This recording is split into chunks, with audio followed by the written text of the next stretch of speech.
Hello বন্ধুরা, পূর্ণতার প্রতিদিন চ্যানেলে তোমাদের সকলকে স্বাগতম।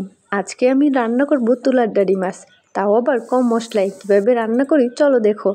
তো প্রথমে মাছগুলোকে ভালো করে কেটে ধুয়ে নিয়েছি পরিষ্কার করে। মাছগুলো কিন্তু খুব ভালো করে ধুইতে হবে। তারপরে দিয়ে দিলাম লবণ, এরপরে দিয়ে দিলাম হলুদ। এবার মাছগুলোকে ভালো করে মেখে নেব।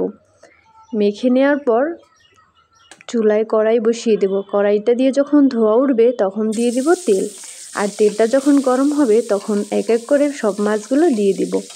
এবার মাছগুলোকে উল্টে নেব। 2 মিনিট ভাজার পর মাছগুলোকে উল্টে দেব।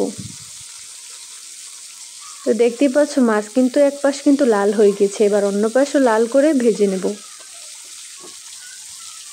মাছ ভাজা কিন্তু আমার শেষ, এবার মাছগুলোকে তুলে নেব। আর আজকে কিন্তু তুলার ডাঁড়ি মাছ খুবই অল্প মশলায় রান্না করব। মাছগুলো আমার ভাজা হয়ে গেছে, এবার মাছগুলো তুলে নিলাম। এবার ওই তেলেই দিয়ে দিলাম কালো জিরা। এবার কালো জিরাটা 1 মিনিট ভেজে নেওয়ার পর দিয়ে দিলাম আলু। এবার আলুগুলো লাল লাল করে ভেজে নিলাম। আলুগুলো ভাজা তুলে নেওয়ার পর এরপর ওই তেলে দিয়ে দিব জল। এখন গুঁড়ো মশলা ব্যবহার করব, তার জন্য কিছুটা জল দিয়ে নিলাম, না হলে পুড়ে যাবে। এখানে দিয়েছি মরিচের গুঁড়া 3 চামচ আর হলুদের গুঁড়া 1 চামচ, আর দিয়ে দিলাম লবণ।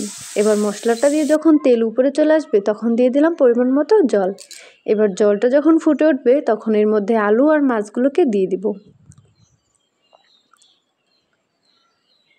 আর ঝোলের পরিমাণটা দেখতেই পাচ্ছ কতটুকু দিয়েছি, তোমরা চাইলে বেশ কম বেশি দিতে পারো। তো জলটা 10 মিনিট ফোটানোর পর এবার দিয়ে দিলাম ধনিয়া পাতা। এবার ধনিয়া পাতা দিয়ে দেওয়ার পরে কিন্তু আমার মাছের ঝোলটা রান্না করা শেষ। আর খেতেও কিন্তু বেশ দারুণ হয়েছে। আর কালারটা তো দেখেই বুঝে গেছো কতটা সুস্বাদু হয়েছে রান্নাটা। তোমরাও চাইলে এভাবে রান্না করে নিতে পারো।